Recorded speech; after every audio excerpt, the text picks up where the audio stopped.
Welcome back. We are continuing our deep dive this morning into Twitter's suppression of the Hunter Biden evidence of influence peddling on the laptop just 1 month before the 2020 presidential election, when the social media giant made the decision to silence the story. Only one Democrat appeared to express concern about the move, California Congressman Khanna. Emails released in the Twitter files show that Congressman Khanna reached out to Twitter's leadership over the decision, saying, quote, "This seems a violation of the First Amendment principles."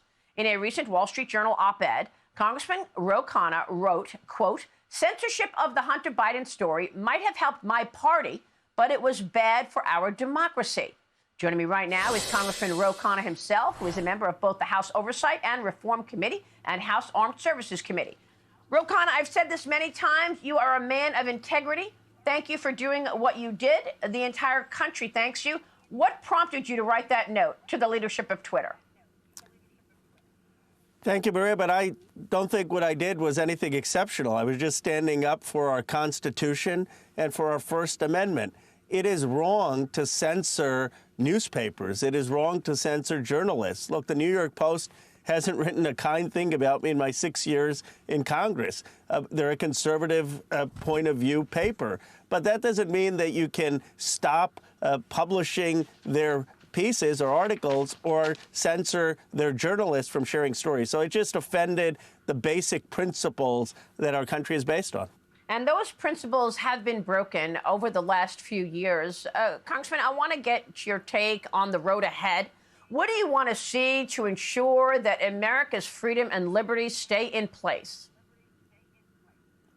Well, I've said I'm open to hearings in Congress on this. Look, there are two competing values. On the one hand, we don't want censorship. We don't want to have people censored or boxed out, shadow boxed, and removed from Twitter because of their viewpoint. On the other hand, we do want respect. I mean, we don't want accounts that are filled with anti-Semitism or just spewing racism or hate on these accounts. And I think Congress should have a honest, thoughtful conversation about how we uphold both of those values. So hearings would be good, talking about how this took place to ensure it doesn't happen again. Do you believe this can get better? Can we take the politicization out of federal agencies as well as the media?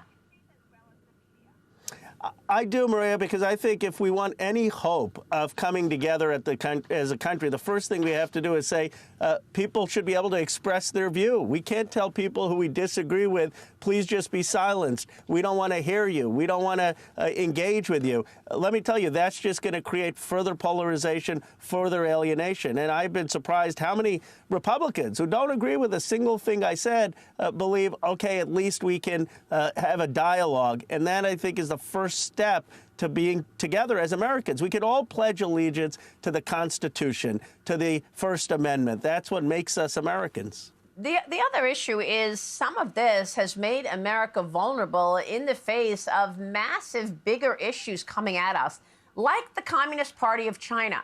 You know, the CCP follows our political debates and piles on social media, putting its own hand on the scale. Isn't that right? I am. I'm very concerned with TikTok that takes American data, and there are credible allegations that some of that data has found its way into the Chinese Communist Party. That's why I actually am quite supportive of this idea of a China Select Committee. And Mike Gallagher, who's a Marine, he's on the Armed Services Committee with me.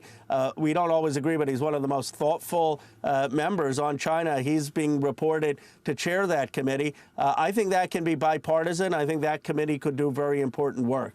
So with regard to the social media companies, should they lose Section 230, which has protected them from lawsuits and protected them and had them as the town square, a bulletin board, if you will, when in fact they're anything but. They are one leaning narrative.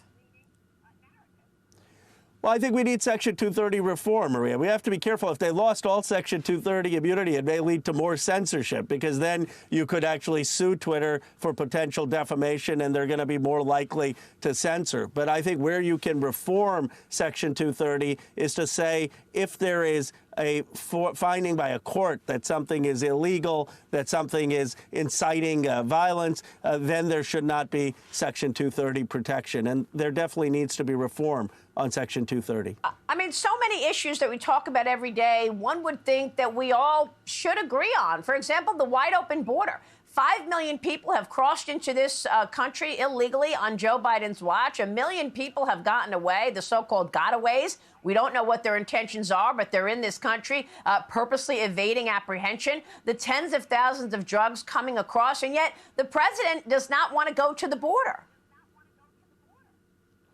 Well, Maria, look, I think he should go, and I expect he will go. But the more important thing is, how do we solve this issue? We can start with some basic principles. A nation needs borders. Those borders should be secure.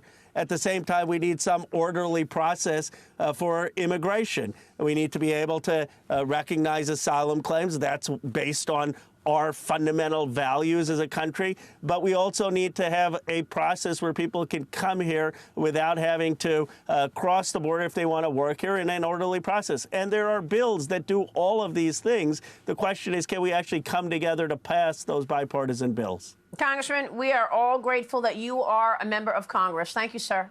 Good to see you today. Thank you, Maria. All right, California Congressman Khanna joining us this morning.